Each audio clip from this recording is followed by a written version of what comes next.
In his essay, Intelligent Design, Philosophical versus Biological Arguments, Dr. Daniel Kuebler warns, quote, "To rest our belief in God on the inadequacies of our current science is dangerous, as more scientific work can easily render the arguments invalid. Catholics should not find their comfort in the holes within our present scientific knowledge, because that is not where God resides. God, by his very nature as the primary cause of all that exists, inserts himself into the entire evolutionary process. As such, everything that exists and has causative powers to drive evolutionary change is evidence of the creative power of God." Close quote. Drs. Christopher Baglow and Daniel Kuebler on Catholicism, Evolution, and Intelligent Design now. My name is Todd Warner, and this is the Evangelization Culture Podcast from Word on Fire. Today, I'm pleased to be speaking with two eminent professors of science, Dr. Christopher Baglow and Dr. Daniel Kuebler. Dr. Christopher Baglow is a theologian, professor of the practice, and director of the Science and Religion Initiative of the McGrath Institute for Church Life. His work is the culmination of 2 decades of faith and science scholarship and educational program creation, as well as a lengthy career in Catholic theological education. He is the author of Faith, Science, and Reason, Theology on the Cutting Edge, and Creation, A Catholic's Guide to God and the Universe. Most recently, he authored the transcripts for Wonder, The Harmony of Faith and Science, a Word on Fire film series directed by Manny Marquez and narrated by Jonathan Rumi. He serves as theological advisor to the board of directors of the Society of Catholic Scientists. Dr. Daniel Kuebler is a professor of biology at Franciscan University in Steubenville, Ohio, where he teaches courses on evolution, cell physiology, and science and faith. He is the host of the Purposeful Lab podcast, a podcast that examines the order and purpose inherent in the world around us.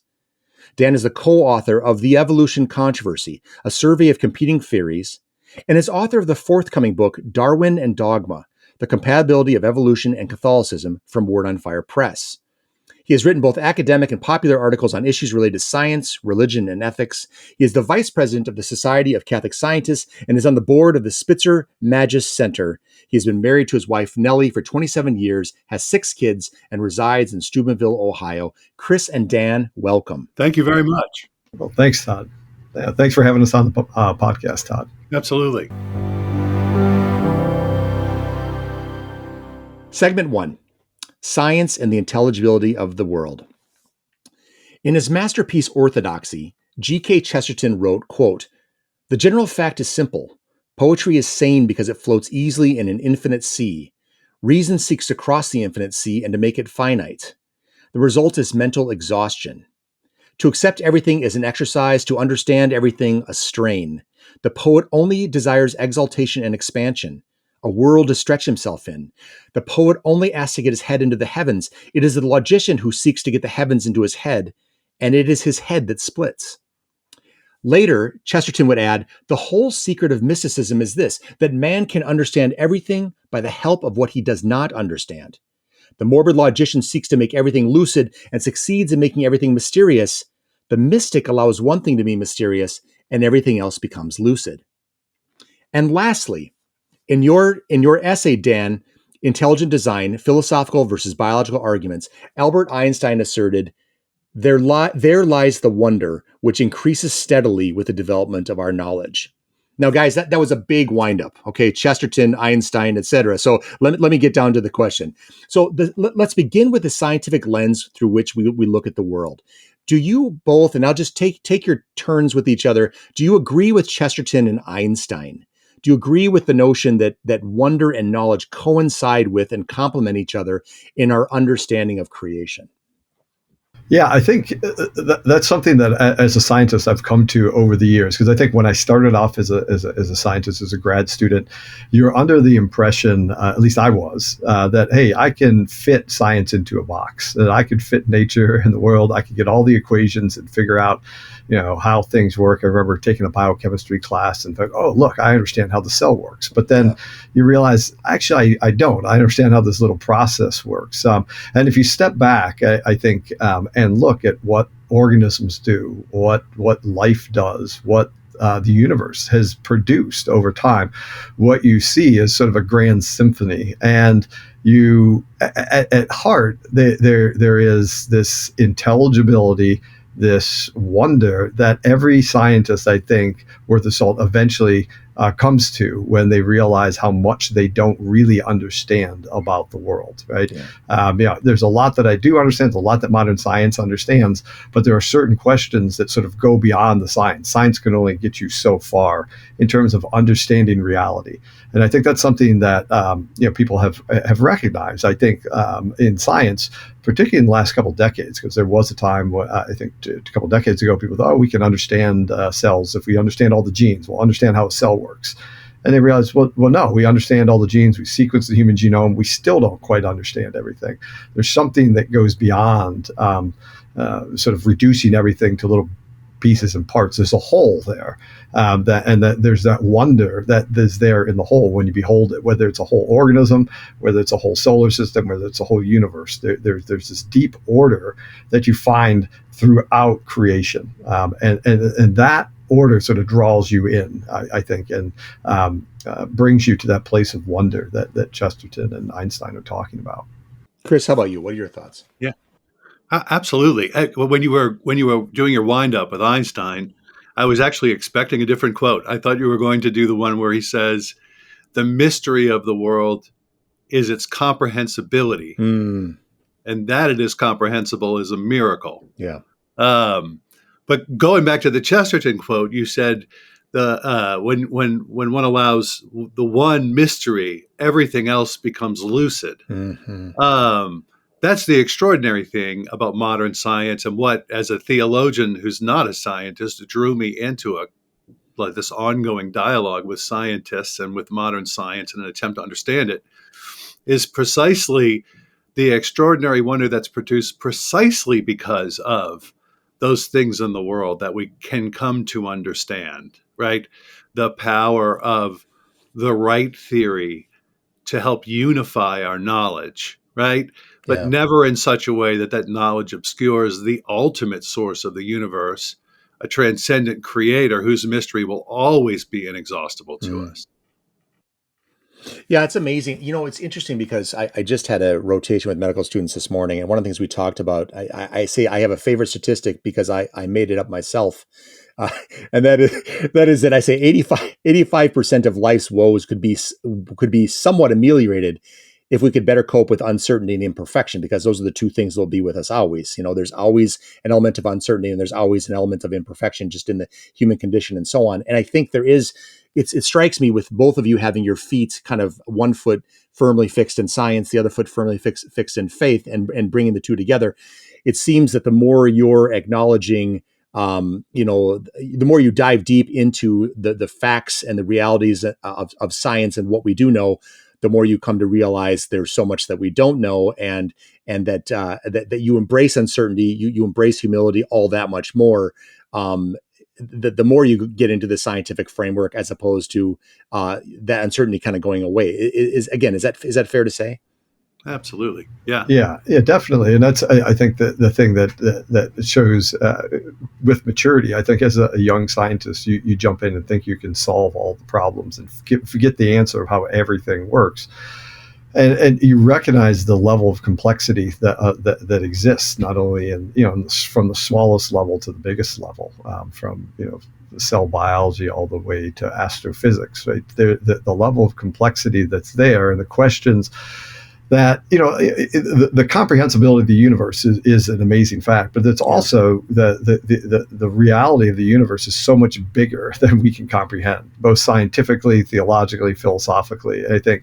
And so there's always more to discover. And so one of the things that we know from past history of science is that we know all of our theories that we have are incomplete, right? Yeah. They are good working theories. They do heavy lifting for us. They help us make sense of the world.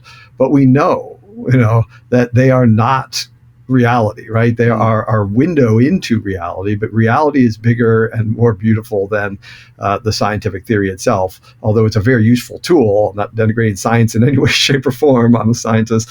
But I think recognizing those theories are tools to understand a bigger reality. And I think that's important because a lot of people think, science, this theory explains everything, and therefore we've figured everything out. And no, it's a tool to look into reality, and it is a useful tool. And in that respect, it helps us get a deeper understanding of the depths of creation, which is what eventually brings you, I think, into a deeper understanding of the depths of the Creator or some higher forces. Even atheistic scientists will always will step back and have this wonder and awe at creation. So it's not a Catholic or Christian add-on. It's just the effect that creation has on people, on human beings, I think, that transcends religious belief. Yes. Do you guys think do we live in a world where are there still going back to Chesterton's illustration of the logician and the poet?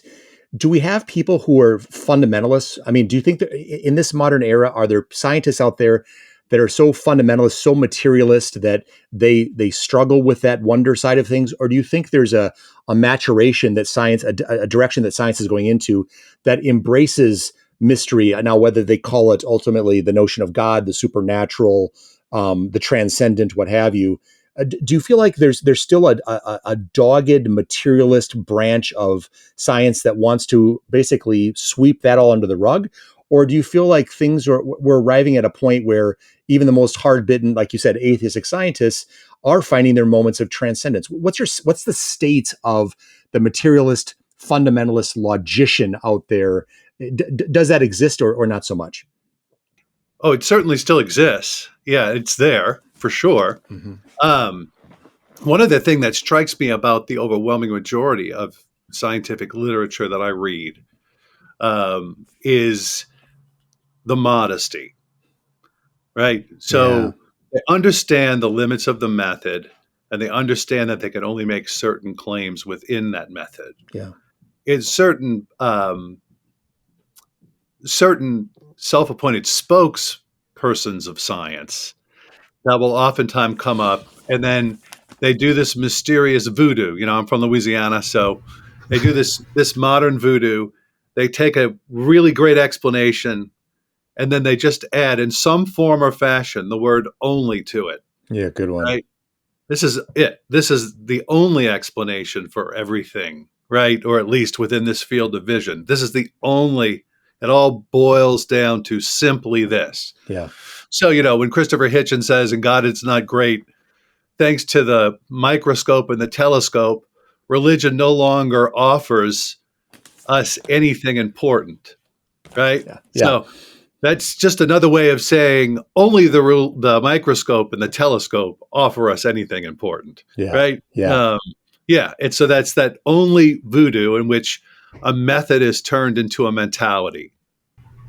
You make me feel, that's a great point. You make me feel of Flannery O'Connor's line when she says, "Conviction without experience makes for harshness." That there's an element of it's sort of, and I'll see this sometimes in again, trainees, medical students and so on, who haven't spent a whole lot of time with patients. It's like, I know you read the book. I know you've looked at the chart. I know you have a sense that this is going to be kind of cut and dried, but let's go and talk to the person. And you walk out of the room and you're dizzy because of the complexity you just encountered. It kind of humbles you. So yeah, I like the way that you said the way they insert only in there, and all of a sudden it kind of lets you know, it betrays the fact that they're not really grappling honestly with the transcendent that's hard to deny. It's got a bizarre. It's like Puritanism and atheism are bizarre mirror images of each other, right? Yeah. So there's this kind of distaste for because our method tells us to look at these things. There's a distaste for any attempt to look at anything beyond it. Yeah. Right. Yeah. That I think is really one of the sad things that we see. And apparently it plays well in the media, which is why you hear about so much of it. But what it hides behind it is a lot of hardworking scientists who either aren't even trying to answer those questions for themselves or for anyone else, right? Or who just recognize humbly that there isn't.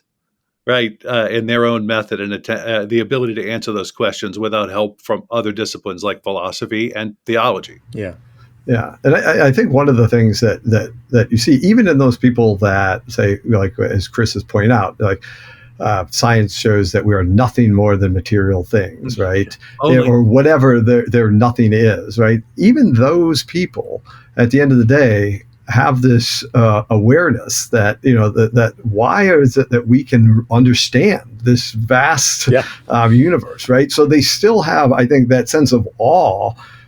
Even someone like Dawkins has this sense of awe at the natural world, right?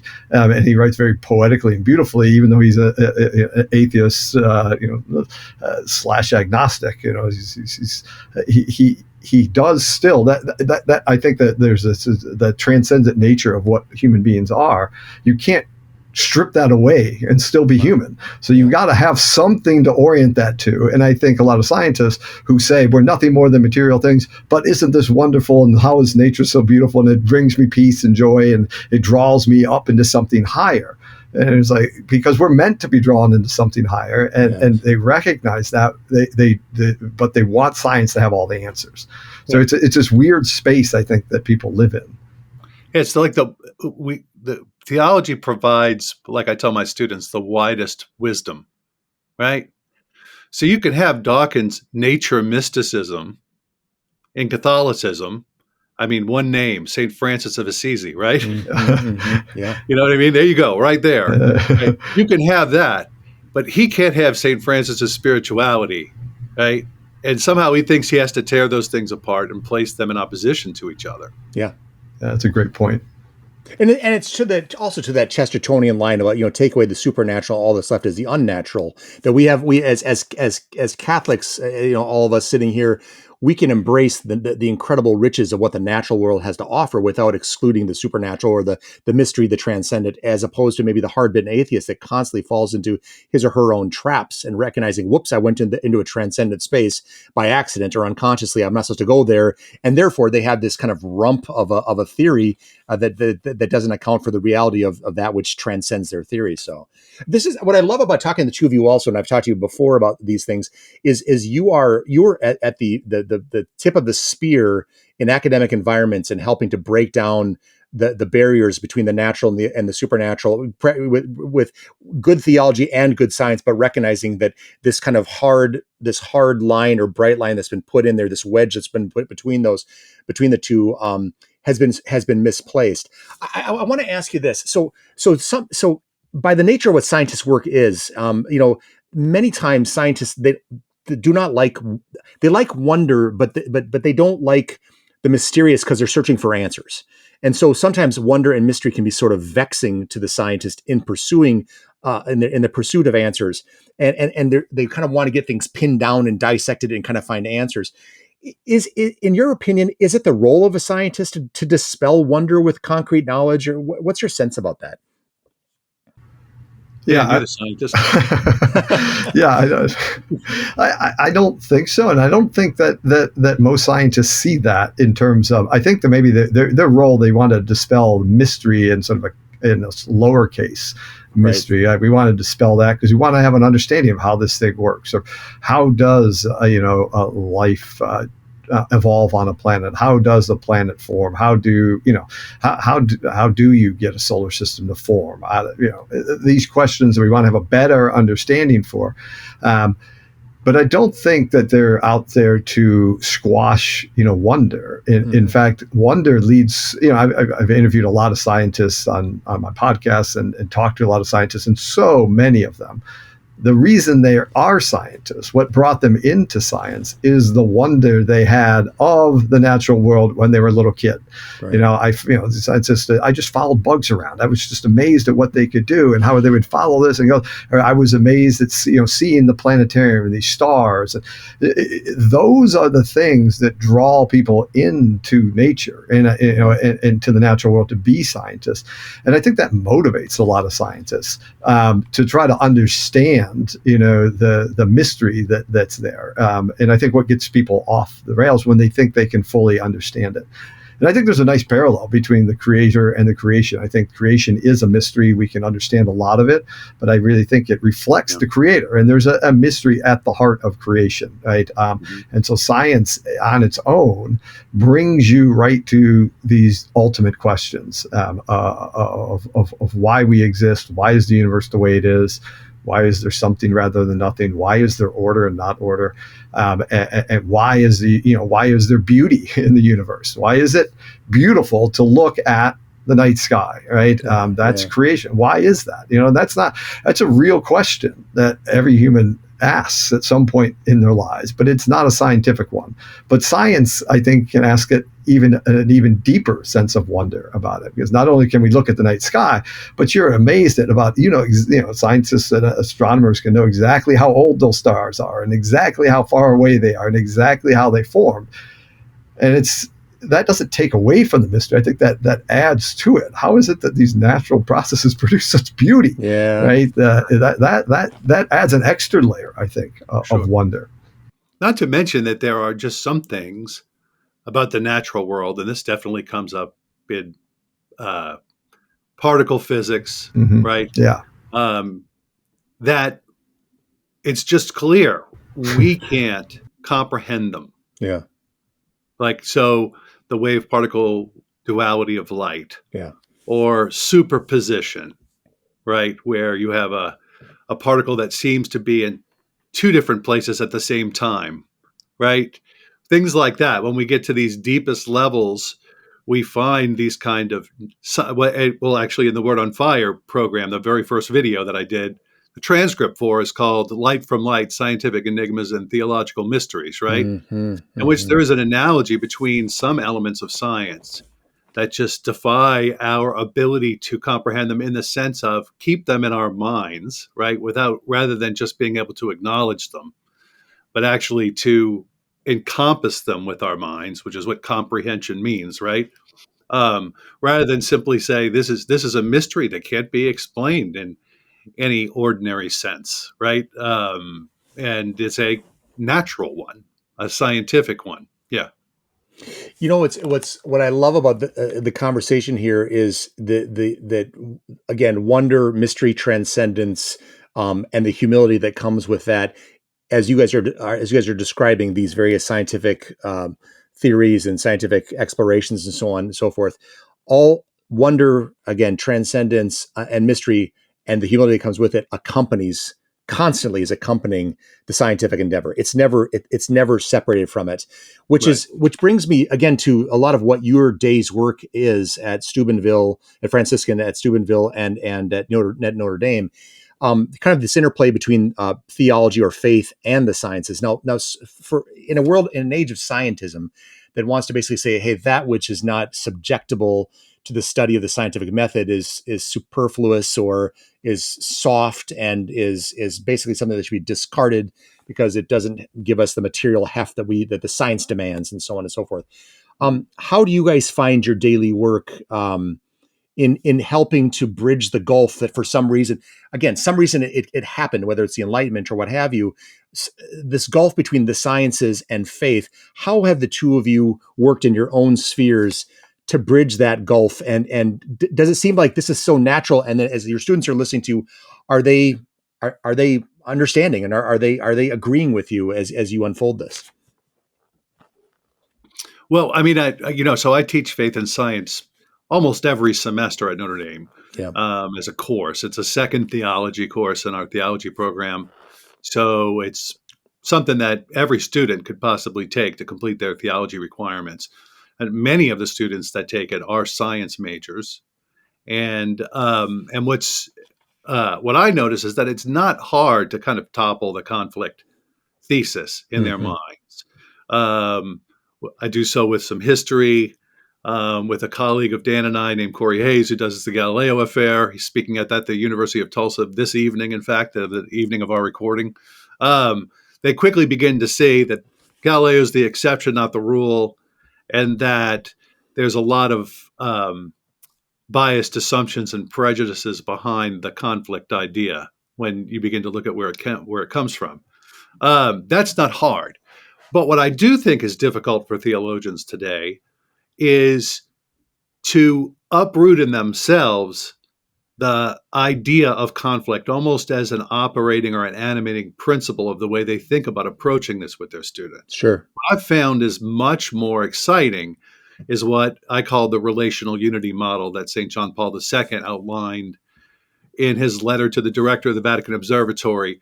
This is a text that Dan could probably, or I could probably give you whole passages from, because every summer we spend time together reading it and working through it with the people who come to the programming that we both work in.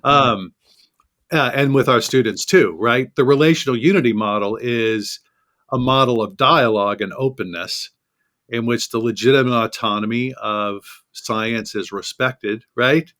And at the same time, the theologian looks for opportunities to deepen theological reflection based on scientific discoveries.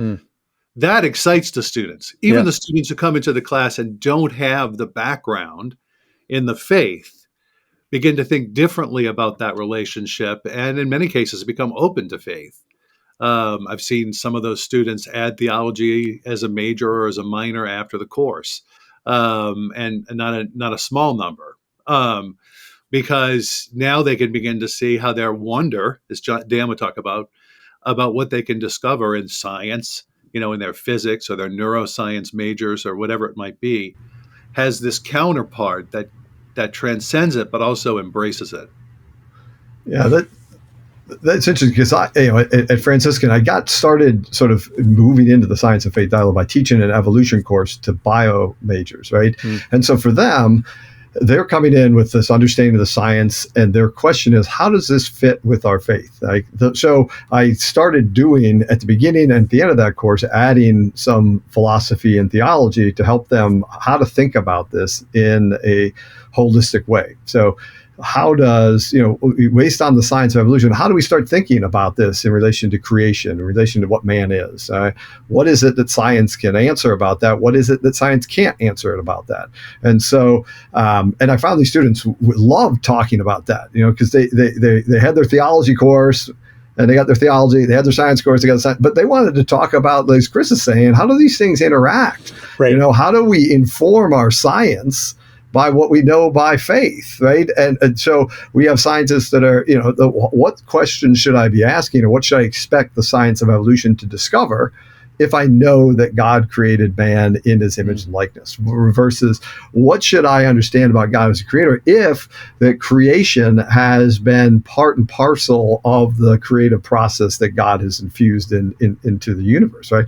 And so now I start to teach a science and faith course to undergrads from all different disciplines, and I find a lot of science students want to be in there because they want to talk about these theology and philosophical things.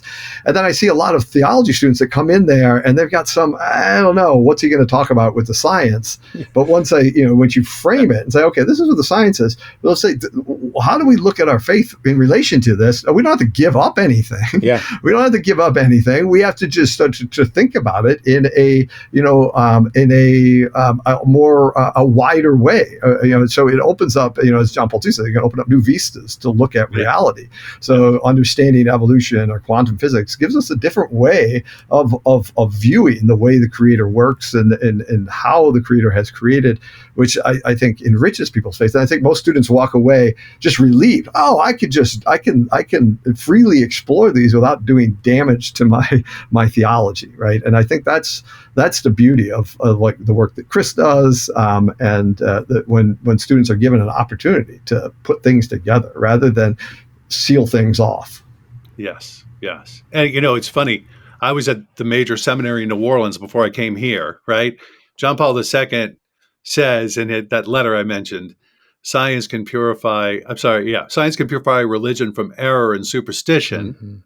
Religion can purify science from idolatry and false absolutes. Each can draw the other into a wider world. At the seminary, the first part of that statement, science can purify religion from error and superstition, that made the seminarians somewhat cautious and uneasy. Yeah. I found at Notre Dame, the opposite is the case, right? They don't have a problem thinking that science can purify religion, but the idea that religion might have some role to play for science is the thing that makes them cautious. So I know I'm being successful when they come away from the class being able to affirm both parts of that statement. That's right. Yeah, exactly. Yeah. I was curious, have you guys ever, a while ago, Leon Wieseltier, kind of the literary critic, got into a debate with Steven Pinker across several different journals, and it was about how science can purify the humanities. And Pinker was very, very dogmatic that reading Baudelaire would be better by understanding the evolutionary phenotype of this character, or counting the number of syllables, this or that. And Wieseltier was having none of it. Wieseltier seemed to be the more reasonable of the two, saying Pinker was just kind of, it seemed like he was very, very diehard on anything outside of the scientific assessment is sort of bunk, and you can't necessarily box it in, and as a result it doesn't give us what we want out of it, so therefore let's box some of these great works of literature in and let's make it better. And Wieseltier is like, this is how does evolutionary phenotyping improve upon the mystery between the relationship, the troubled relationship between a man and his father, or the nuances of lost love, or regretful choices in Anna Karenina, or what have you. So it's very interesting, because to your point, it seems that there's more often the case that the science-minded people are like, well, science is going to kind of school religion, but religion kind of come into science. Now we're getting into witchcraft and your puritanical stuff and all this. And I love the fact that you guys are bringing this. Not again, you're not starting from, let's start with the conflict and let's try to break down that conflict. Like you said, the word you use, relational unity model and so on. It sounds wonderful to find the profound, and as you would describe it, obvious complementarity and deeply intertwined nature of this. And so my question for you, I guess, in this is what you are doing at Franciscan and what you're doing at Notre Dame, is this becoming more commonplace? I know you're spreading this word throughout different curricula or modeling it, but is it catching on, or is this an uphill battle in terms of this approach to a symbiosis between the theological and the scientific? Yeah, I don't know. I think part of the problem is just the fracturing of academia in general. So most students, when they go to a university, they don't get integrated knowledge, right? They get their science knowledge here, they get a little philosophical knowledge here, probably bad philosophy at that. They get a little bit of religious studies over here, maybe, and it really, I recognize this, 20 years ago when I started thinking about these questions about evolution, that I did not know enough philosophy or theology to sound halfway intelligent. And it took a lot of work, a lot of fraternal correction from people like Chris, like, Dan, you can't say that. That's crazy. What are you talking about? And being, okay, well, what should I say then? And then you explain it to me, and I learn. So learning from your colleagues and reading to get to the point where you can actually converse. In Humani Generis, Pope Pius said, we need to have dialogue, men learned in both the theology and the science, right?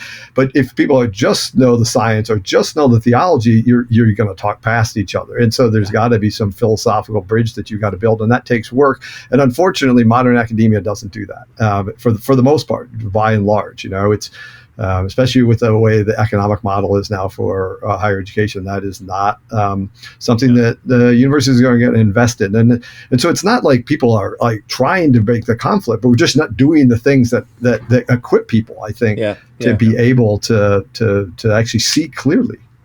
But I mean, and it's been repeated in a couple different documents since the council. The idea, the definition of Catholic education as a synthesis of faith and culture reached by integrating all of human knowledge through the subjects taught in the light of the gospel.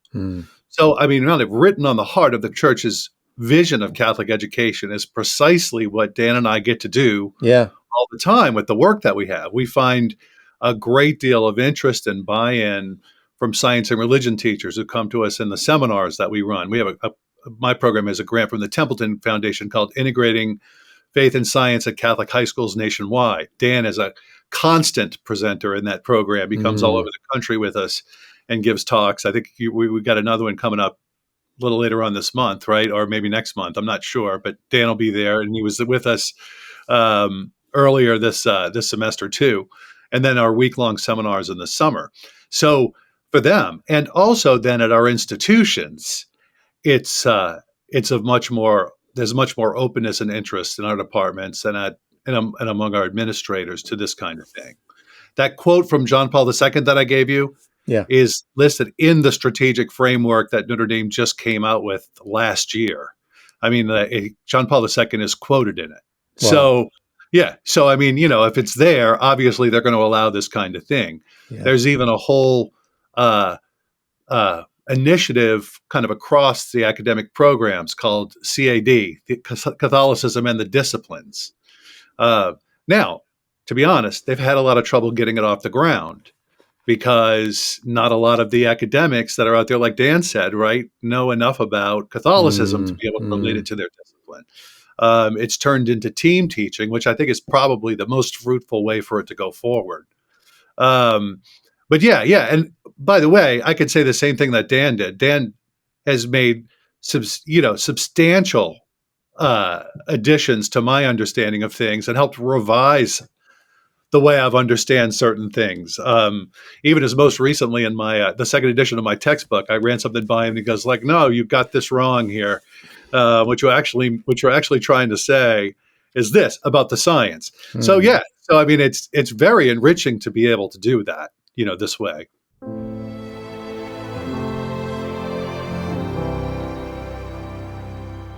Segment 2, why are we talking about evolution? In the 5th century, St. Augustine wrote, quote, "Some people, in order to discover God, read books. But there's a great book, the very appearance of created things. Look above you, look below you, note it, read it. God, whom you want to discover, never wrote that book with ink. Instead, he set before your eyes the things that he had made. Can you ask for a louder voice than that?" Close quote. So Chris and Dan, whenever one hears the word evolution, it invokes images of grand apes and stooped Neanderthals, of Charles Darwin and the Galapagos Islands, of the 1925 Scopes monkey trial and the fictionalized rendition Inherit the Wind. So why does the concept of evolution loom so large in our imagination, and why does it spur such intrigue and emotion? Go for it, Dan. Oh my gosh. Yeah. It is one of, I don't know of another scientific theory that's been more politicized and more has more philosophical baggage attached to it than evolution. And I think that's most people's understanding of evolution or the science of evolution is very minimal.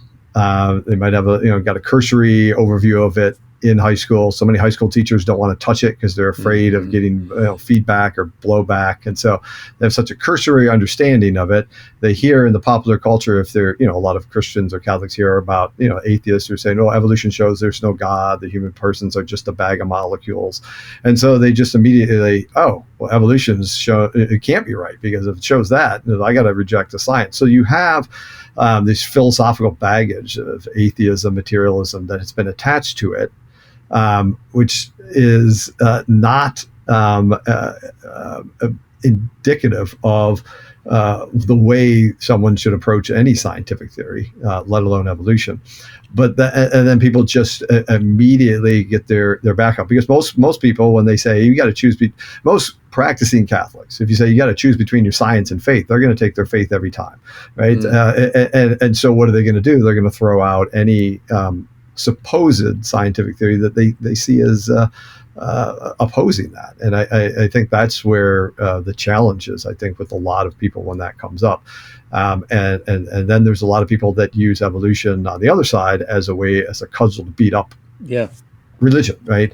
And so the people in the middle end up getting hit from both sides, right? So you've got atheists on one side saying you're stupid. You have religious people on the other side saying you've given up the faith. And so finding this again with this middle ground, this both and, that's something that, like Benedict talks about creation and evolution, not as creation versus evolution. It's a both and that's usually the way the church approaches most things. If it does that, if you approach them in the proper way.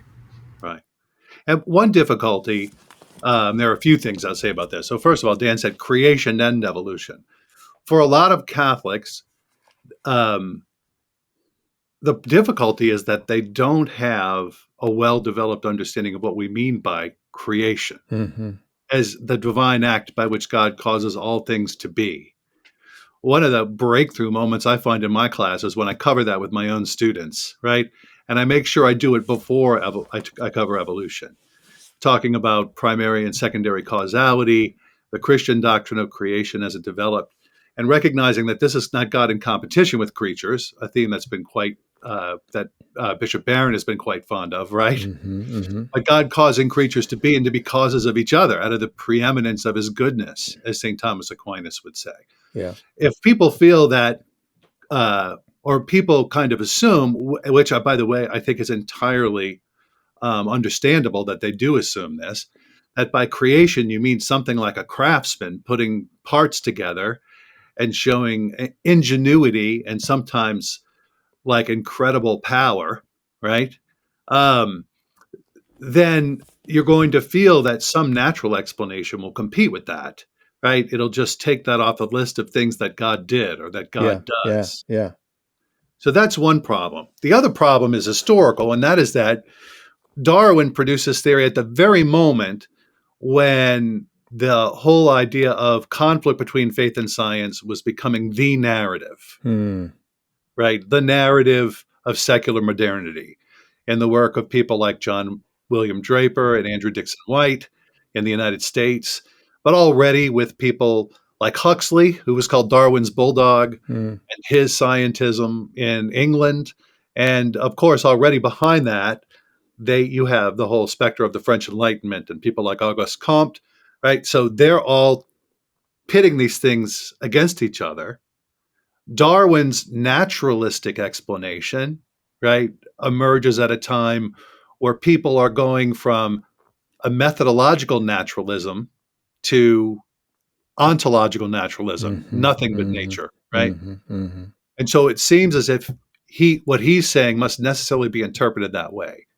And not to discredit him as a scientist in any way whatsoever, but Darwin as a philosopher kind of limps along that edge and falls into that sometimes in the things that he says and does in his writings and his letters. You know, he kind of gives himself over to a sort of ontological naturalism, or at least a concept of God that is really better a deistic concept than really a concept that would be robustly theistic in the vein of Augustine, whom you quoted, and Aquinas. Yeah. So let me ask you, when you and I love the notion of the social movements or the philosophical movements that are riding along with this kind of scientific unfolding of these theories. How does somebody go back almost forensically and extricate the science that you can trust from the times from the philosophical cudgels people are bearing in the midst of this? I mean, do we have? And again, everybody's quoted Darwin, but few have read him. My question for you is there a way to separate the philosophical strains, look at the science behind it and say, well, now here's where the science is really strong, and here's where the philosophical axe grinding kind of gets in the way and starts bending things in the wrong direction. How does one do that? Yeah, well, I mean, it takes a bit of education in both to be able to do that, right? Yeah. One of the things that you know about Darwin, and I think this is one of the things that stumbles gets people discombobulated on this issue, is because it's a theory named after him, Darwin or Darwinism, rather than looking at evolution as a whole. Because evolution, our understanding of evolution is not Darwin's understanding of evolution. Sure. From a scientific perspective, nor is it necessarily, like as Chris said, good philosophical or theological interpretations that Darwin was making, right? And so I think extracting so putting Darwin to the side, let's just talk about evolution. A lot of people have, they've read books about Darwin and how he's, ruined people's faith and so forth. And Darwin was out to do this, and which I think is well overblown. But at the same time, they've got this caricature of Darwin out to remove the belief. And let's put that to the side. Let's look at evolution on its own, right? If you actually, I did a survey a few years ago with college students here at Franciscan, and if I said, what is your view on Darwinian evolution And or if I asked them, what's your view on evolution? You got two different responses. They were much more likely to say with evolution, I don't know, I'm curious. And if you say Darwinian evolution, say, oh, that's bunk. As soon as you put Darwin next to it, it triggered them. So there's, and we don't have that with any other theory. We don't have, the theory of, we don't say Einsteinianism. It's the general relativity theory, right? So it's funny how, evolution and Darwinism have been equated, but they aren't. And particularly in the last 20 years, our understanding of evolution has developed quite a bit. And we have knowledge of things that Darwin had no knowledge of and never came out in Darwin's writings. So I think it's almost like a weight that's holding people down. Yeah. Yeah, no, that's definitely true.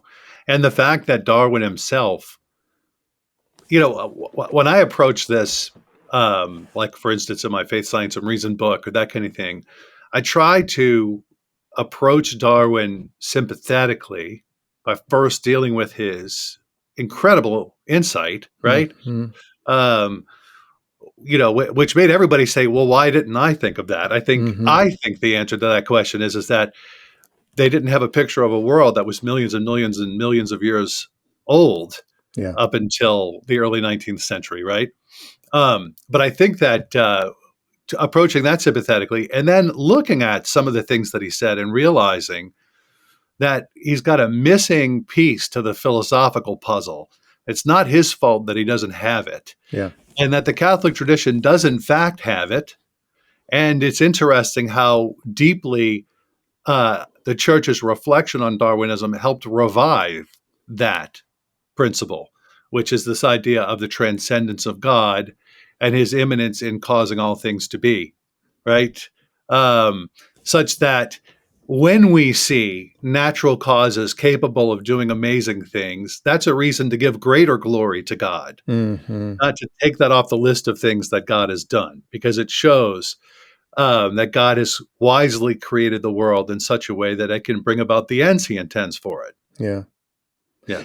On that note, let's talk about the Catholic Church's kind of response to this. So when this is all, obviously Europe is kind of going through all sorts of things mid 19th century, upheavals and so on, with some of these revolutions and so on. My question is, how did the Catholic Church initially react to this? And then you've already alluded to it, but how has the Catholic Church kind of, did it have one perspective to begin with and it's held fast to that this entire time, or has the Catholic perspective on this evolved in time as well? What's your sense? Dan, you want to? Yeah, for the most part, at the beginning, like if you look at the 1800s, the late 19th century, the church doesn't talk about evolution directly at all, right, in any of their official documents. That said, there was a lot of people in the church that took all kinds of different positions. There were people that said it's heretical, we can't hold this, and wrote articles about that. There were others, like Father Zam, who's a Holy Cross Father at Notre Dame, who thought, there's a way to put these together, and wrote a book in the 1800s, trying to see how you could see evolution from a Catholic perspective. And there was, I think the church was extremely cautious on this, didn't want to say anything official.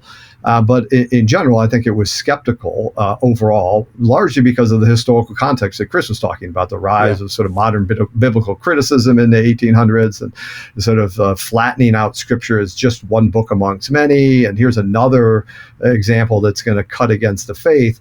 But I think it's amazing that the church did not say anything about it and just let it play out, let the science play out, let's see what happens, how it develops. And it's not till Humani Generis in 1959 was the first mention of evolution in an official church document. So it's almost 100 years after Darwin's publication of Origin of Species that the church actually publishes something on it. So I think it was wise of the church, because there were those that wanted the church to say, let's condemn this right now. But it said, let's see how the science plays out. And I think the church was wise enough to see, okay, there's some philosophical and theological baggage hung up in the way people are approaching this theory, and it waited. And that was to the church's credit. Yeah. Think about this. Think about the contrast that here. When Galileo went before the Inquisition in 1616, right? The decision was basically to pull Copernicus out of circulation, put that on the index of forbidden books, right? So you have that, and that's where Copernicus stays, as well as Galileo's much later book, right, the one that got him condemned, A Vehement Suspicion of Heresy, in 1633. Those are put on the index, and they don't come off the index until heliocentrism is empirically demonstrated, at which point they come right off, right? So that's not until the early 19th century. Yeah. Now, when the early 1800s. Now, when you get to the end of the 1800s and you have Darwin, right? The Origin of Species is never put on the index. None of Darwin's writings ever made it to the index of forbidden books. A couple of books written by Catholics trying to reconcile the two were put on it, but quickly were taken off, right? In one case, it wasn't even published as being on the index after the author was informed of it, right? Yeah. So you can see, I mean, if anything, the response to Galileo, right? Certainly falls prey to, hasty, reactionary, oppressive kind of rubric, but not so much Darwin, right? Yeah. I will make a small commercial, not from my own work, but for a work that I reviewed for publication, which will be in the Catholic University of America Press spring catalog, from what I've been told from the editor-in-chief. And that's a book by Kenneth Kemp called Accommodating Evolution, Science and Catholicism from 1800 to 1950. Wow. It's 900 pages long. Wow. I mean, and that's actual text. That's not footnotes. 900 pages long. It is the most extensive consideration of the question of evolution you could possibly imagine. It will become the standard reference work. There's no doubt. And Kenneth Kemp is a retired professor at the University of St. Thomas in Minnesota. Now, there is already a book by him on evolution in America and religion in America called The War That Never Was. That's also a wonderful read. But for the Catholic picture, we'll soon have what I think will be a book that won't be surpassed in my lifetime on this matter. Fantastic. I can't wait. That sounds like did you, and obviously, well, I won't even go into how much time it took you to read that. Almost equal to the time it takes for evolution to occur. So, good for you. So go ahead. I found that a sad fact, though. I was not the first person, as had often been thought, to write a textbook for high school on science and faith.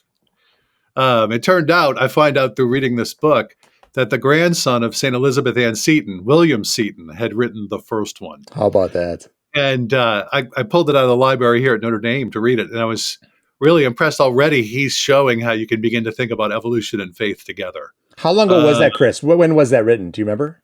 Oh, gee, I don't remember. Maybe in the 19-teens or the 1920s. Oh, wow. I can't remember exactly. Yeah. Beat you by 100 years there, Chris. Yeah, I know. He beat me. So now, and sometimes I'll still get introduced that way, and then I have to go back and say, by the way, I'm not the first one.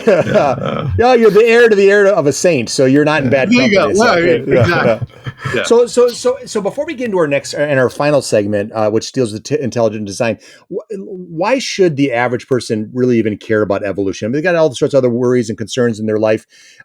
Does faith hinge on this consideration, or what's your sense about the import of this to any given life? Well, think about your opening quote from Augustine. I mean, I would say to any listener, take that quote, if they can get their hands on it outside of the podcast, take that quote with you to your local Eucharistic chapel or adoration chapel and read it and ask yourself the question, why should I be concerned with evolution? And I think he gives you the answer right there. For the same reason that he found majesty in the book of nature much better than any other written book, right? An understanding of the world and its evolution is a testament to the glory of God, right? The strangeness of it, as Dan has pointed out many times, and may point out in your book. I don't know yet. I'm reading it to blurb it soon. But anyway, as Dan points out in his book, the twists and turns of salvation history, right? And then you look back at the twists and turns in the development of life and in all its complex forms. uh, they're startlingly similar, right? You begin to see how the book of nature kind of prefigures and prophesies the book of Scripture in that particular way. So that's my answer. Dan, how about you? Yeah, I think Chris hit it on the head. These two books that if we believe in the unity of knowledge, right, that the same Creator stands behind Scripture, it's the same person, the same reason, the same logo stands behind creation as stands behind Scripture. The more we know about creation, the more we know and can be revealed about the Creator, and so. And that's where sort of Augustine is getting at, right? So, does understanding the way the universe evolved and the way life has evolved, what does that reveal to us about the way the Creator acts in the world? To me, I really, I think, as Chris says, it almost prefigures salvation history. There's so many parallels in my mind that people don't. It's really something that's dawned on me over the last few years. Like there's death and rebirth is a central theme of the evolutionary process, which is as a central theme of salvation history. It's creaturely causation, creatures bringing about God's plan. In a way, you think of like, the sins of David don't disrupt God's plan for salvation history. Like he incorporates that into the whole story. The same thing in a major extinction event just gets incorporated into the whole story of creaturely causation. God doesn't compete with his creatures. He somehow works with and through them. And I think there's a deep resonance there. Now, I don't think, people's faith has to, if you don't know evolution, it's going to threaten your faith. But I do think, it's almost like, let's rip a book out of Scripture. Your faith is not going to be as complete. Let's rip a book out of nature and not look at that book. Well, that's a book God made. I want to look at it and I want to read it and I want to understand it properly, or I can read it and understand it improperly. So it is part and parcel. People say, ignorance of, was it St. Jerome says, ignorance of Scripture is ignorance of Christ, and I think ignorance of creation is ignorance of the Creator, right? And so we want to read the book He's given us in the most humble and proper way that we can. And think about think about this symmetry between old creation and new creation. We could say between the order of creation and the order of grace, right? So the order of creation in terms of life begins with one life form, right? One life form that possesses life and ultimately diversifies into all the complexity that we see today, right?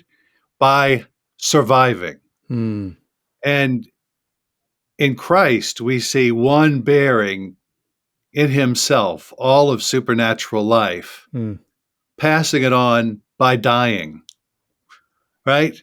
So the natural and the supernatural both parallel each other, but then also show a kind of contrasting symmetry that makes the picture even more beautiful. Those kinds of things, I think, are extraordinarily compelling and help us more deeply appreciate the faith rather than taking or distracting us from it. Hi, I'm Todd Warner, Managing Editor of Evangelization Culture, the journal of the Word on Fire Institute.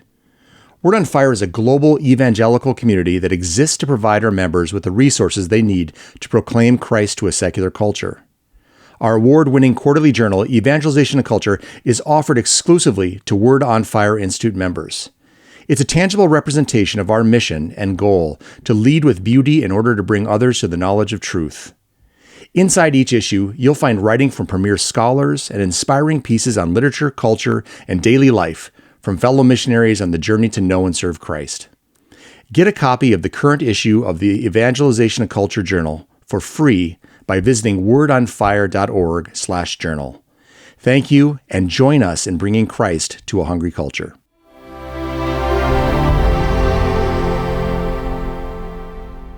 Segment 3. What is intelligent design? In Daniel Kuebler's essay, Intelligent Design, Philosophical versus Biological Arguments, he writes, quote, "It is a fundamental belief of the Catholic Church that God is the ultimate source of the order and design of the universe. In this sense, all Catholics must be considered intelligent designers. By looking at the world around us and building upon our common experiences, we can come to the rational conclusion that God exists, that there is indeed an intelligent designer responsible for all of creation, close quote. Now, Dan and Chris, I'm going to move now into what is considered the scientific conceptual framework of intelligent design, which is different than the general notion of a God that is a creator of all. So what exactly is that scientific conceptual framework, intelligent design? What does that mean?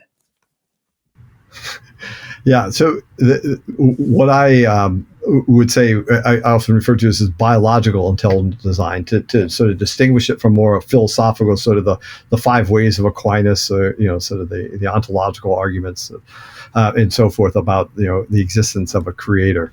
That argument, the biological intelligent design argument, and there's a lot of different variations of it, and people that fall in that camp have a lot of different views.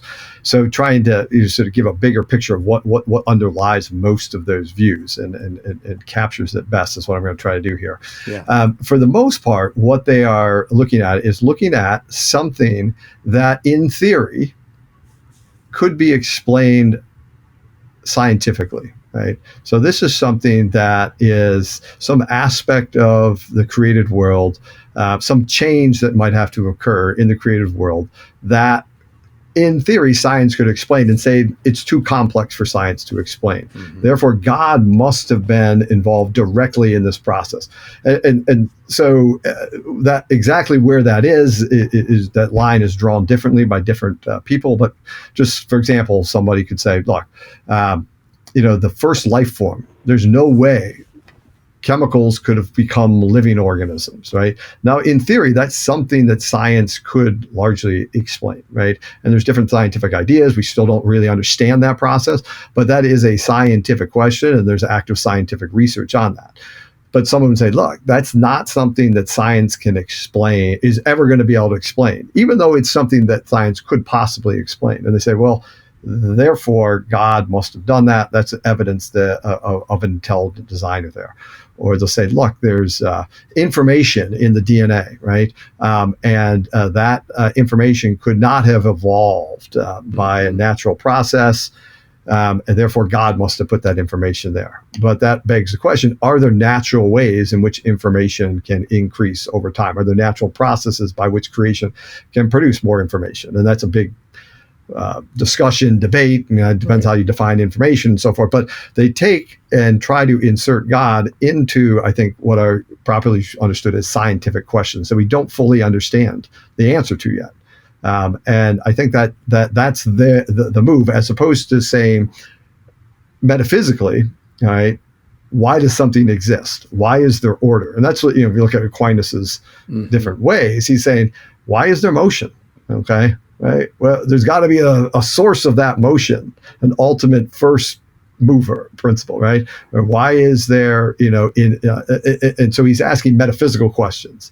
He's asking questions that science can't answer, as opposed to asking scientific questions and saying, hey, modern science can't answer these scientific questions, so we have to appeal to theology in that case. So I think Chris might be able to weigh in. Yeah, well, I mean, ditto to all that Dan has said there. I would also include there is this certain sense in which one who considers intelligent design theory might need to consider the question, okay, so if we've told those, like, for instance, we're doing a conference here with the College of Science on origins, right? Mm-hmm. We have someone coming to speak on the origins of life, right? Yeah. Well, if he's told, okay, well, there's no way that could have happened in any natural fashion. God had to miraculously intervene, right? Well, what should his response to that be? Should he cease seeking a natural explanation for life? Right. What about St. Thomas Aquinas's dictum? And by the way, he's summarizing Augustine when he says this, that in the first founding of the order of nature, we must not look for miracles, but for what is in accordance with nature, right? What about the distinction that we can find pretty clearly in Scripture, that miracles are for the sake of salvation, right? For reestablishing the divine order, especially the order of grace in human beings who are fallen away from God, right? And place them in some distant past, right? Yeah. Where they substitute for natural phenomena that science investigates.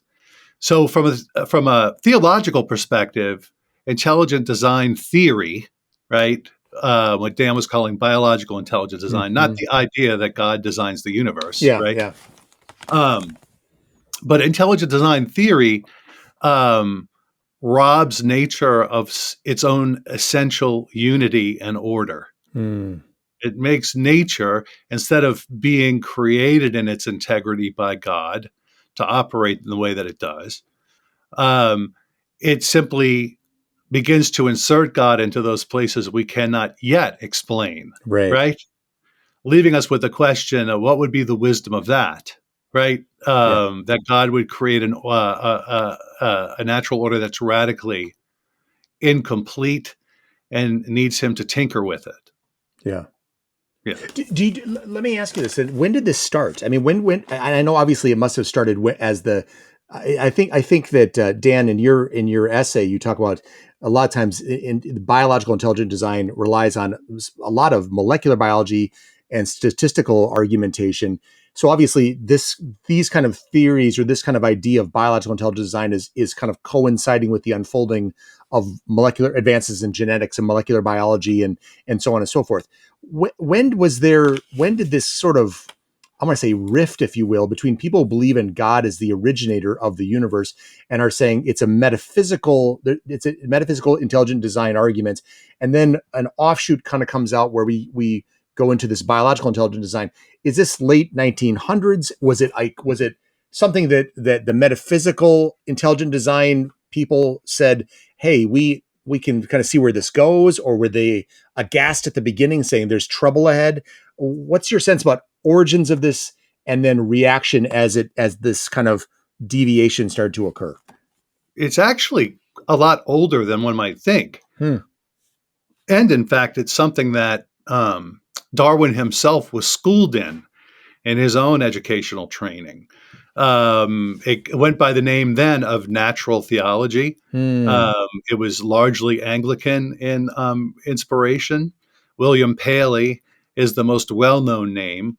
Paley gave the famous idea of a person coming across a watch, right, stumbling over it on a heath and picking it up and looking at it and saying, well, this could not have just come together somehow randomly, right?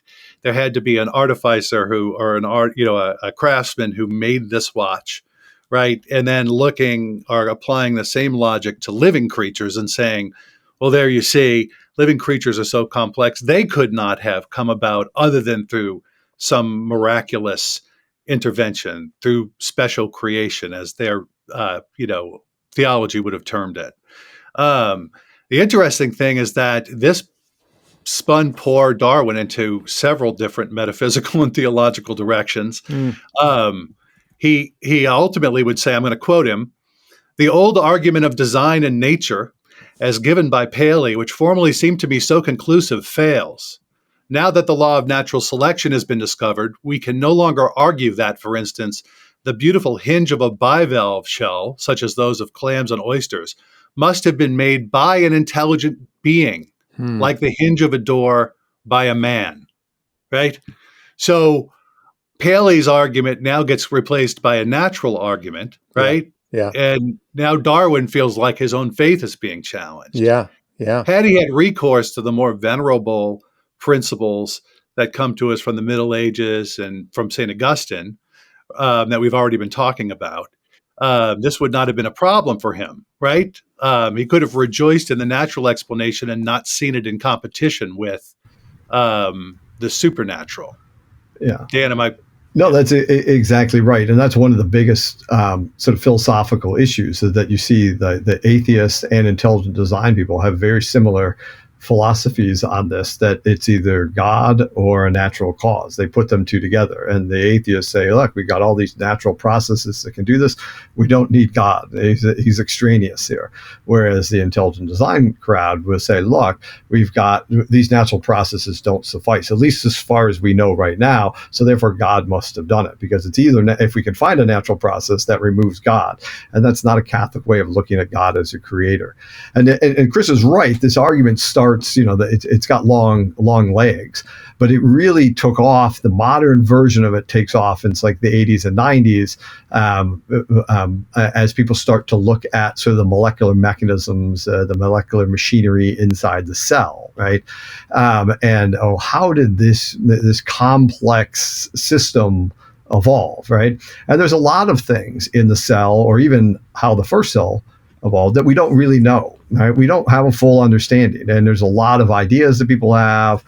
But we've only really been looking at this for less than 100 years. So it's not like we spent millennia trying to figure this out. We're still trying to understand first, what cells do, how they do that, how cells might have evolved. There's so much that we don't know. To try to say, there's no way a natural process could do that is way out in front of where we are in terms of our knowledge. And so I think that's part of the problem. We know so little about how a first cell might have evolved. We have some ideas. There's Jack Szostak, who's a researcher at University of Chicago, has some very interesting ideas of how the emergent order in the chemistry can produce a lot of membranes and things that are associated with the first cell. But there's a long way to go in terms of understanding that. But to say, our knowledge that we currently have is enough, and there's nothing else we're going to figure out in the next 50, 100 years that might enlighten how we look at evolution. I mean, in fact, in the last 20 years, there's a lot of different mechanisms and processes that people have recognized actually affect evolution that Darwin didn't know, that we didn't. We're incorporating more and more processes into this theory, which should give people pause to wait to jump to these hasty conclusions. And the last thing, a lot of it is probability. So they'll say, what the probability of X evolving is 1 in 10 to the 500th, right? Well, the only way you can make a probability is if you know all of the contingencies, right? So if you have a 6-sided die, I can tell you what the probability is that you're going to get a 1 because I know all the contingencies. Mm-hmm. Todd, what's the probability of a squirrel evolving? You can't put a number on that because we have it's so the context really matters. Well, what's the environment? What animal exists already? So we can't put numbers on these things in any meaningful way, and so these probability arguments, I think, just sort of break down at on their face. So we don't know a lot of these things. We are just barely starting to sequence organisms. Vast majority of organisms, we don't know their DNA sequence. As we learn more and more about this, we find interesting proteins, interesting behaviors in cells that we never saw before. We find, genes can flip around, and you can have a gene invert and make a new gene. And all of these things that cells can do, they're just fascinating. And we're learning more and more every day to jump out in front of us and say, our science, as we are now, will never figure it out. As Chris said, what do you tell the scientists that are actively investigating these things and are actually finding interesting things about the natural world? So, I mean, if I could summarize, I think, and Dan, tell me if I'm right or wrong about this, but I think Ratzinger said it well, long before, a good 2 decades before, the new second wave intelligent design theory became a thing, right? He said, creation should be thought of not according to the model of the craftsman who makes all sorts of objects, but rather in the manner in which thought is creative. Mm. The intelligent design picture is a craftsman god making things the way creatures make things. Mm. This idea, though, that our thought is analogous to divine thought, which far surpasses us, right? And the way thought is creative, I think, is a really wonderful kind of distinction that he makes there, and sees even in advance of it becoming an issue again Yeah. No. through the intelligent design theory movement.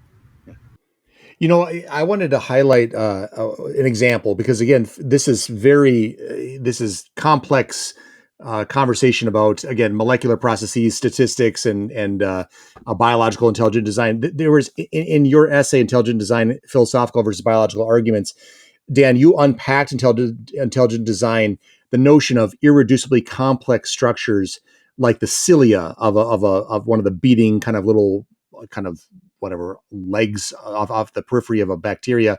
The cilia, for instance, it requires a number of variables to be in line for them to work. So, for instance, you say, we have this what we're going to call an irreducibly complex structure that requires a connector protein, a motor protein, and microtubules. And the point is, in intelligent design, what they will say, according to your essay, is that the inception of this functional cilia is too complex and too coincidental to have been formed by the forces of natural selection.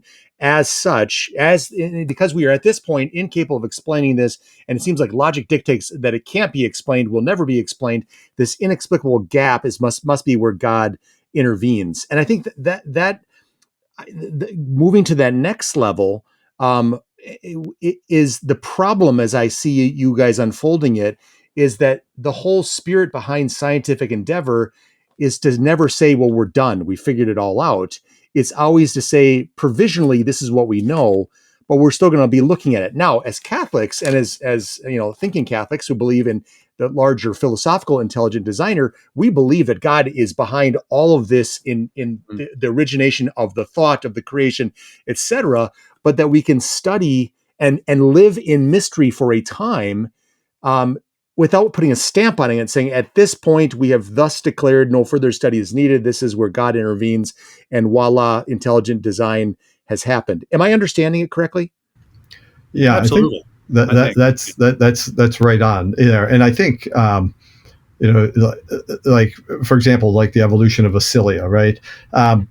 So if we live in a world in which cilia can evolve, right? That's because God has produced a world in which there are creatures that have that ability and that power, right? And so it's not as if that takes away from God, but God is working through these creatures to meet his ends and means.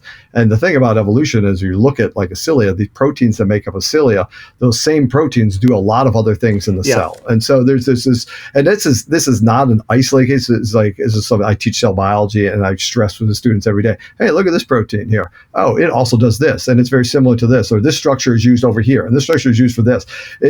These things are used for multiple purposes, and cells can take things and use them for something else over evolutionary time. So I think that the dynamic, holistic nature of cells is that cells have these properties, and they only have these properties because God has created a world that allows a universe in which cells can actually exist. And that type of universe requires a huge amount of order and a huge amount of structure, and can't exist on its own. It's a contingent thing, right? So that's, Chris, way back at the beginning of our talk, Chris said that's the Catholic dogma or doctrine of creation, right? That God stands behind everything. Everything that exists is contingent and only exists because God allows it to exist or brings it into existence, and he brings it into existence with certain causal powers. Yeah. Chris, would you add to that? Yeah, sure. There's certainly a risk that I think might consciously or unconsciously be animating some believers among the intelligent design theorists. There is some risk in asking a person to move from a simplistic notion of God acting like a craftsman doing this and being able to say, see here, science can't explain that, so we're going to insert God into that gap. And now we have proof. Right? Now we have some demonstration of the existence of God. I certainly understand that in some cases it's an attempt to give glory to God, but I think it's a misguided attempt. It's a misguided attempt, much like the attempt Newman had in his own apologetics when he tried to say that gravity, right, was being caused by God's direct intervening influence on the world, right? Well, then later on, Einstein gives you a natural explanation for gravity, right? The curvature of time and space. And now God is squeezed out of that gap, Yeah, right? yeah, yeah. Well, I think what Dan and I are both saying is that let's not put God in the gaps. Let's give the whole picture to God. And even though that whole picture is not entirely apparent to us, right? Um, that's just more reason for us to praise the wisdom of God, which far surpasses our own, right? Yeah. Yeah, and to that point, I that this was the crux of why this debate matters to my way of thinking, and that is, does God, like you said, does God get squeezed out? I mean, Chris, you mentioned Darwin went through a little bit of a crisis of faith when he's using the natural selection to upend Paley's theory to begin with, and so all of a sudden it's Yes. like, well, if this was the crux of faith, that this was inexplicable, and there's God, and I just sort of explained it. Where's God? Does that mean God doesn't exist? And I think the philosophical intelligent design approach seems to say that's not where our proof on God does not rest in those gaps as you just described, only for those gaps to be closed, and then we just basically say, well, I guess there is no God, which Yeah. is a concern. The other thing I'll say too is I'll just, this again, my own experience taking biology classes and looking at the textbooks, and they get unbelievable graphics of phospholipid bilayers and these cell membranes, and they're amazing, ATP fueled kind of channels and all this kind of stuff. I mean, they're just so artistically rendered, and yet the complexity even of the mitochondria and so on, it's so complex that we're not. I always get uncomfortable when we're sort of taking a living entity like a cell and we're likening it to a mousetrap. That's, it's sort of like this over here is made up of 4 or 5 parts in a spring, and this over here is this ineffable living thing that I think I understand the tip of the iceberg, and the rest of the iceberg is still unfolding. For me as a scientist or as a doc or whatever to ultimately say, well, we've pronounced in its fullness where this thing is, without having the humility to recognize that down the road, I mean, my gosh, there's going to be so much more that's going to be unfolded over time. And by the way, Dan, your point about these proteins that all seem to be necessary for one thing only at the same time, and that's the cilia, they could have coinciding roles we haven't discovered yet that are still unfolding. Sure. And so my point is the humility that kind of goes into recognizing I don't know it all yet. And so therefore I'm not ready to pronounce sort of the almighty hand in this point, lest it gets disproven down the road. That humility, it still is open up to the wonder of God, and yet it's humble enough to say, and here he is, exactly, precisely here. Right. Yeah. I mean, yeah, so not to oversimplify things, but there is a certain, in intelligent design theory, a kind of a negative sort of approach. This cannot be explained by modern science, right? What if we turned it around and said it's precisely in the extraordinary ability that science has, despite it being operated by fallible, ignorant, and fallen human beings, to make so much progress in understanding the universe, right?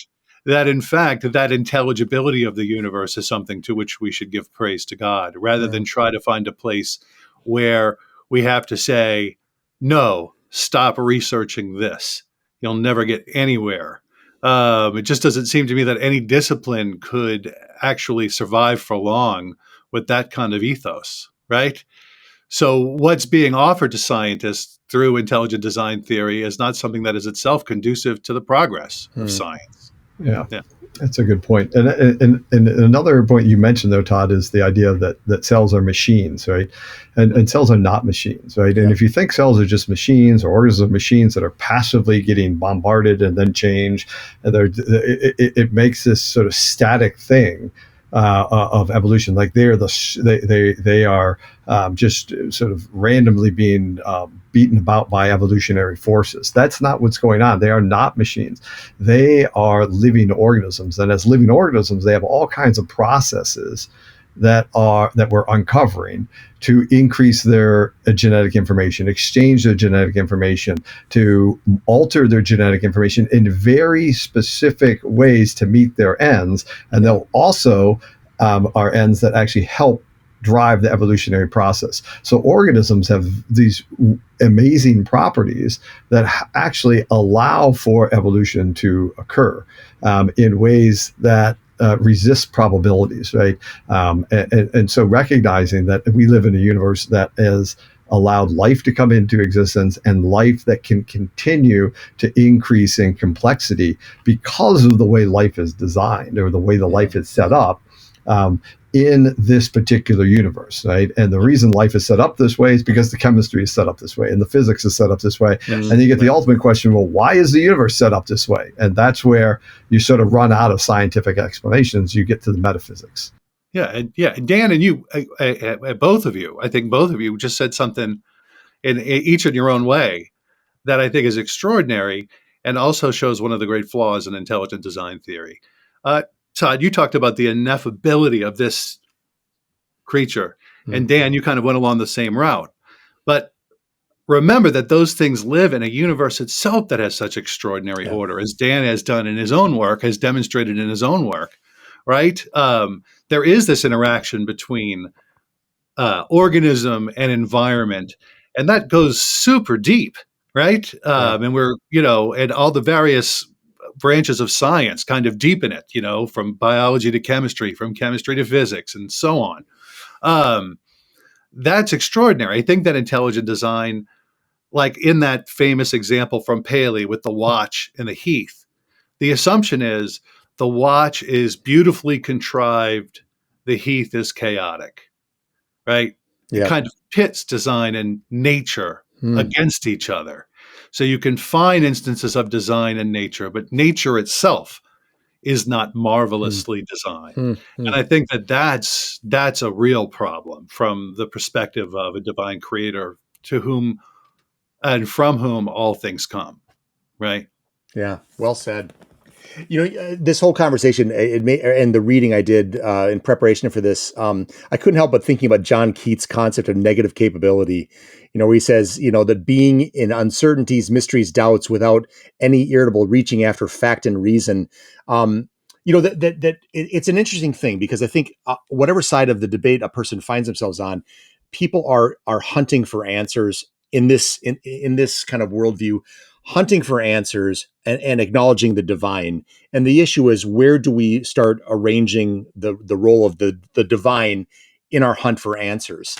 And so I guess, and I think I already know the answer to this question, but is it possible for a Catholic scientist to believe in a God who creates and operates the universe, a God who pursues a Catholic scientist who believes in a God who creates and operates the universe, pursues the truths of the biological manifestations of God's creation, and surrenders the need to find grand metaphysical answers in the granular biological uncertainties? Is that kind of the philosophical or metaphysical intelligent design that you guys would say that people should subscribe to? Yeah, you should write that down. That's perfect. Yeah, no, that captures it. That does capture it. You should have that on a plaque somewhere on your wall. I have it on a Google Doc right here. Absolutely. The problem with intelligent design theory, which is often just a kind of complex form of creationism, is that it's not creationist enough. It doesn't go deep down. It doesn't, right? And pointing out this or that thing and saying, stop thinking about this because you can't explain it. Hand it over to God as a miracle, right? Forgets that the universe itself, its very existence, is a miracle.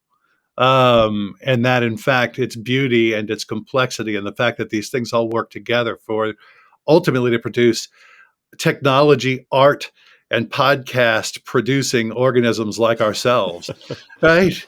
That's what makes it extraordinary. Yeah. So, Dan? Yeah, and there's a trajectory I think you see in our universe, from the very simple beginning of the universe to, single, electrons and protons, and then elements, and then stars, and then solar systems, and then life, and then eventually to the type of creature that can know and love God for all eternity, right? There's this progression that the universe is on a journey towards something. And that's not something that, you can prove scientifically, but that's something when you reflect upon the science, what the science shows us about our universe, it does seem like it's moving towards something, right?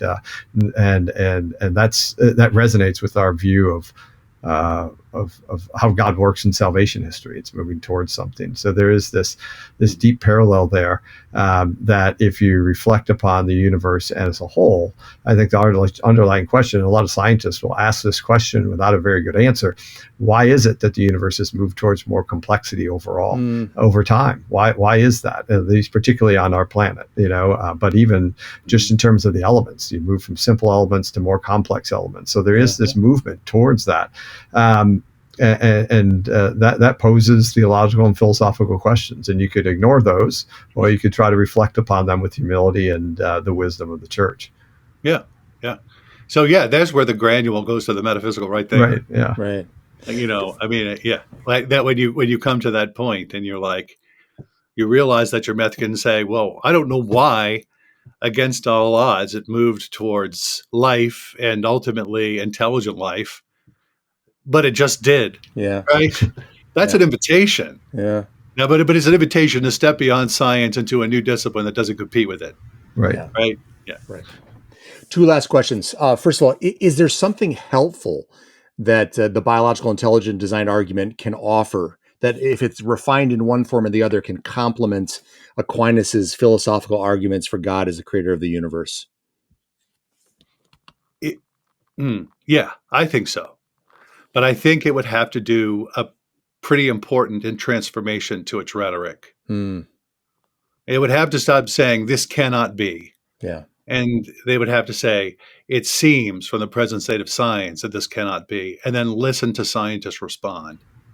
Yeah, and I think one of the things that they do a good job of is pointing out what we don't know, right? Okay, and a lot of these things we don't know, and as a scientist, and looking at it with the humility, it's being honest with, we don't fully know that. Yeah, you're right, but I don't think there's something in principle that I would say, okay, we're never ever going to know that scientifically, or there isn't a scientific explanation for that. And I think to some extent they can spur scientific investigations and discovery. But I do think, like what Chris said, to end there and say, well, we don't know it yet. As I said, one of the things that we know for sure, that our current understanding of the science is not complete. That we know with 100% certainty. And so with that in mind, I don't want to stake my belief in God or God's place on my uncertainty about how things might work in the world. That's not where I want to be. I don't think it's a good place to put people, and I don't want my students leaving my classes thinking that they're putting their faith in something that science might be able to explain, or somebody wiser and smarter and more clever than me be able to understand how this first cell evolved, for example, and then suddenly like, well, I thought that's where God was, so now what do I do, right? So I don't want to set them up for that. Contrast the rhetoric with Aquinas saying, beginning every one of his articles with the objections to it and taking those extremely seriously and using the words, it would seem that, you know what I mean? Mm-hmm. But it would, and dealing with it that way, then you could have a dialogue. Then there could be a way in which science can be informed. And like Dan said, honestly talk about the areas it has not yet explained. Right? Without having to say, oh, yeah, we'll never explain that. At that point, all science ceases. Right? Yeah. Yeah, it's a great point. As I walk away from this conversation, it's not a deference, a lack of deference to God as the ultimate creator. It's that you're advocating for. It's a humility to not say, I know with certainty, in the absence of a scientific explanation, God intervened here and in his way here. It's sort of saying, we're just not going to pronounce on that. We're going to look at this overarching kind of philosophical construct of how God creates and we believe in his interventions, but our assured notion that at this point, in this way, God intervenes here, that we're going to just have the humility to step away and say, we're not ready to pronounce that because it could unfold differently as it seems to, given more time and more science. Finally, my last question for both of you is it's been a fascinating time to spend talking with you, and I hope many people will read your great works. And maybe the first question before my last question is, can you each say something about what books of yours or of each other's or that 900-page tome that's coming, which sounds great, what would you recommend our listeners read when it comes to learning more about this topic? Well, if anybody wants to be serious about science and religion, I think ultimately getting their hands on that Kemp book and putting it on their shelf so that they could make reference to it would be an extraordinary idea. Mm-hmm. I think in regard to intelligent design, and I'm going to limit my recommendation to that. Kenneth Miller's book, Only a Theory, taught me a lot about how much science has progressed in regard to the very questions that were said to be unanswerable at the beginning of the intelligent design theory movement. And there was a book by Father Zahm called Evolution and Dogma. By the way, the Holy Cross Fathers are coming for copyright infringement against Dan, whose book is going to be called Darwin and Dogma. But so I thought you could get away with it, Dan, but they're coming. Gosh. Go underground, Dan. Go I'll be underground. looking behind my back here. my praise for that book will be on its back cover, I think. Okay. So Okay. definitely add that one. Sure. How about you, Dan? Yeah, Kenneth Miller has a book, Finding Darwin's God, which I think it's an older book, not older, but I think it's maybe 20 years old now or somewhere there. But it gives sort of just a scientific argument. So like, how might we explain some of these things scientifically? I think the Chris's textbook is a great book to see the meta issues here and see like what he's been talking about, the problems of seeing a world in this either or way, like it's either God or science, right? Yeah. And so I think that's a great resource, particularly for teachers out there that might be listening to the theology or science teachers in high schools. Chris's book, which I am embarrassed to say, Chris, I always can't remember the exact title. Faith, Science, and Reason. Okay. Faith, Science, and Reason. Theology on the Cutting Edge. Okay. Yeah. But I think that's a really good book for particularly people just trying to wrap their head around this issue, and it's a good starting point for them. Sure. Very good. Very good. Finally, last question, I promise. For each of you, how is the study of evolution and this debate surrounding biological versus philosophical intelligent design, how has it helped you each as both critical thinkers as well as Catholics? Mm.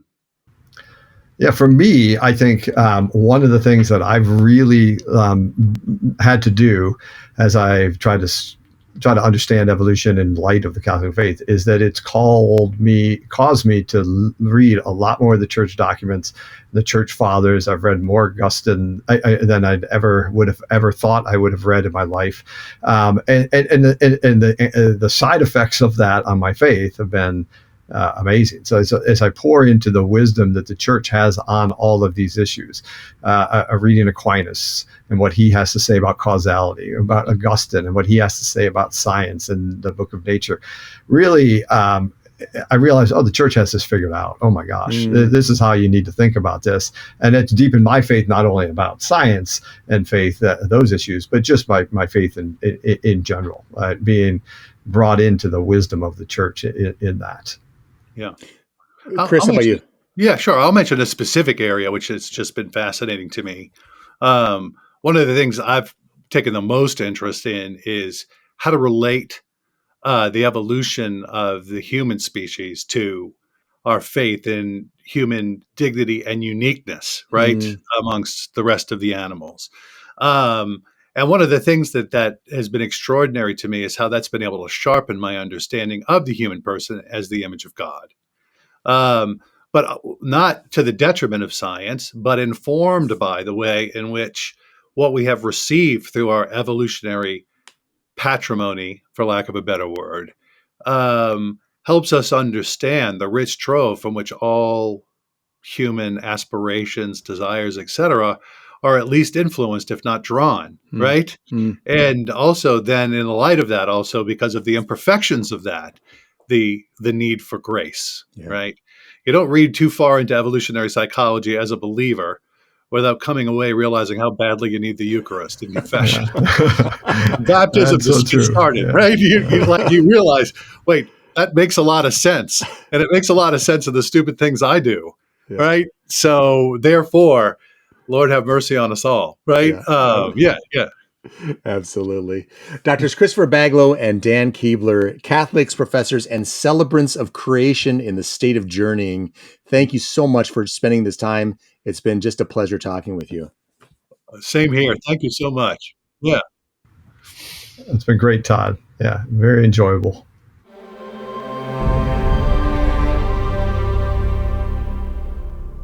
So I've been thinking, the origins and unfolding of the universe are captivating considerations. And to the earnest seeker, the questions that guide us in our understanding are not solely scientific, but also deeply theological and philosophical.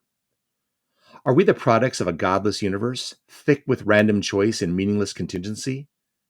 Are we instead the fruits of a divine designer, loved into existence and intervened upon at countless discrete, indisputable, and scientifically inexplicable moments? Or are we a hybrid of sorts? That is, a God-loved, God-crafted creation with unfolding processes discernible and intelligible now, or if not now, perhaps at some distant point in the future, through the scientific study of tools and processes at divine disposal. Who knew that between scientists of Christian faith there should be such an animated dispute over such questions? And yet there is. Are there moments in the unfolding of creation that are at this point inexplicable? To be sure. Is there a God behind our origins and our everyday living and breathing? Absolutely. But does that mean that we must subscribe to the theory that those natural processes or phenomena, currently inexplicable by science, serve as pointed and infallible proof of God's existence, of the indisputable fingerprints of an intelligent designer? This is where it gets a little dicey.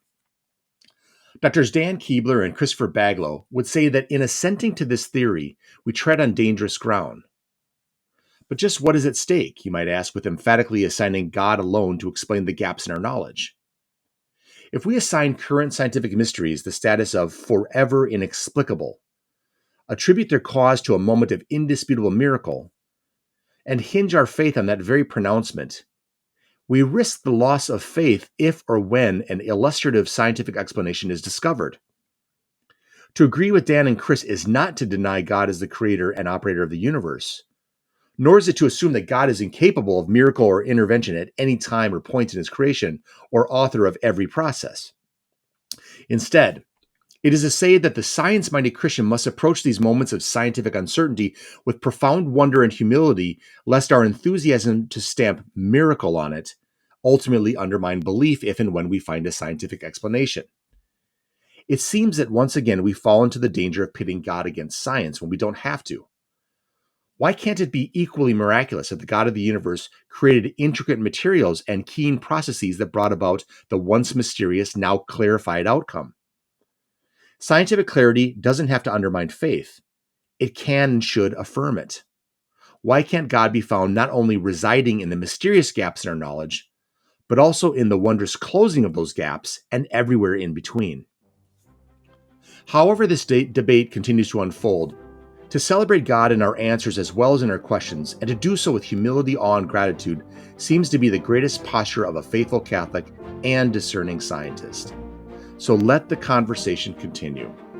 And one last thing. This week, take time to open up your child's or grandchild's biology book and explore the diagrams mapping out glycolysis, the Krebs cycle, or the electron transport system. Consider the majesty of the phospholipid bilayer of cellular membranes, or the majestic functioning of the kidney's glomerulus or the brain's neurons. What we know and what we don't know equally shout God's handiwork. Let our scientific queries revel in brilliant intricacies, but forever start with a prayer to the Maker who made it all happen. Thank you once again for joining me on the Evangelization Culture Podcast. I'm Todd Warner, and until we meet again, keep bringing Christ to a hungry culture.